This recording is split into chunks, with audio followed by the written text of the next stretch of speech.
বিসমিল আসসালামু আলাইকুম। বিসমিল্লাহির রহমানির রহিম। আমি আজকে রান্না করব গরুর ভুঁড়ি। তো গরুর ভুঁড়িতে আমি প্রথম গরুর ভুঁড়িটা খুব ভালো করে গরম পানি দিয়ে ধুয়ে নিছি আমি আগে। এখন দিয়ে দিলাম দুইটা দারচিনি, দুইটা তেজপাতা, একটু দারচিনি,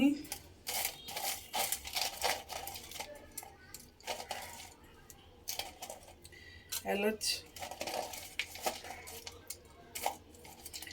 দিয়ে দিলাম 4-5টা এলাচি। তারপর দিয়ে দিব রসুন বাটা,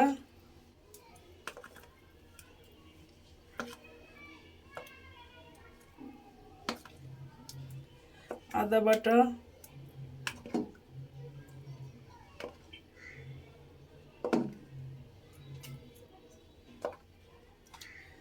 জিরা বাটা,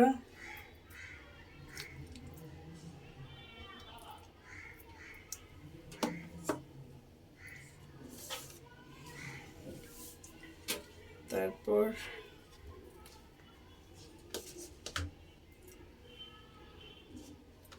দিয়ে দেব পেঁয়াজ বাটা,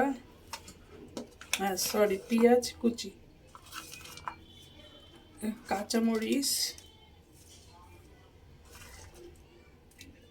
আমার ঝাল খুব বেশি দিতে হয় কারণ আমার ছেলে ঝাল খুব পছন্দ করে। ও ঝাল না হলে খেতে চায় না। আর ওরই হলো ভুঁড়ি খুব পছন্দ। আমাদেরও পছন্দ তা না, আমাদেরও খুব পছন্দ। পছন্দ করি না তা না, খুবই পছন্দ। কিন্তু এখন ছেলে খায় বিদায় আমাদের বেশি খাওয়া হয় না। ওর জন্যই আসলে রান্না টান্না করে রেখে দিই, ওর জন্যই। ওই ঘুরে ঘুরে খায়। কথা বলে না, বাপ মা বাচ্চারা যে জিনিসটা পছন্দ করে বাপ মা ওই জিনিসটা পছন্দ করলে আর ওইটা নিজে খায় না। তেমনই আসলে ও আসলে খুব পছন্দ করে বিদায় এখন আমরা খুব কম খাই। ওর জন্যই রেখে দিই, ওকে একবারের জায়গায় 2-3বার খাওয়াই।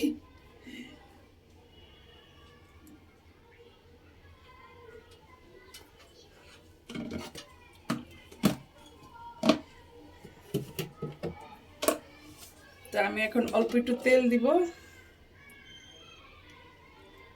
কারণ বাগারের সময় আমার বাগার দিব তো এটাকে রসুন দিয়ে শুকনো মরিচ দিয়ে, তখন আমি বেশি একটু তেল দিয়ে নিব। আর এখন হালকা অল্প একটু তেল দিয়ে ভালো করে মাখায় নিতেছি।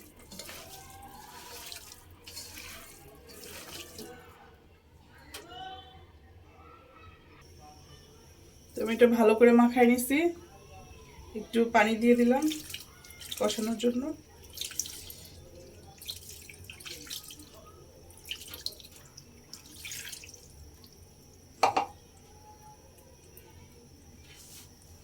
তো এটা ঢেকে দিব।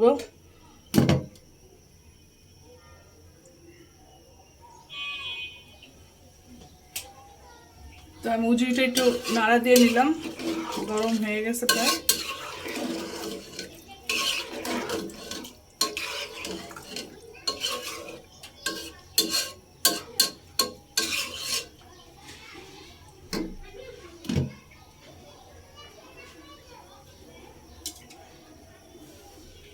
তো এখন আমার সাথে থাকেন হওয়া পর্যন্ত।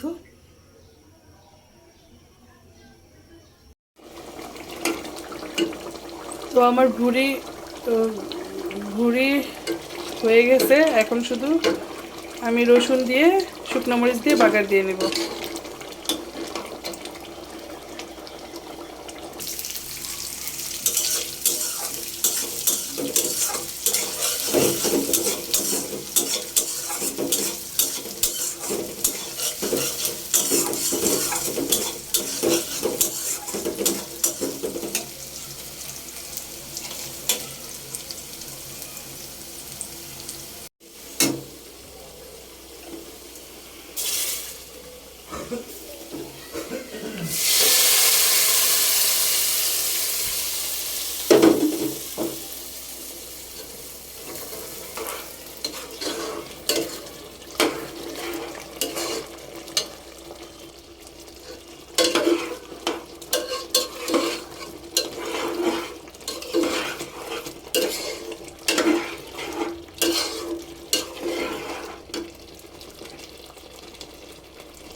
এই দেখেন আমার ভুড়ি রান্না শেষ।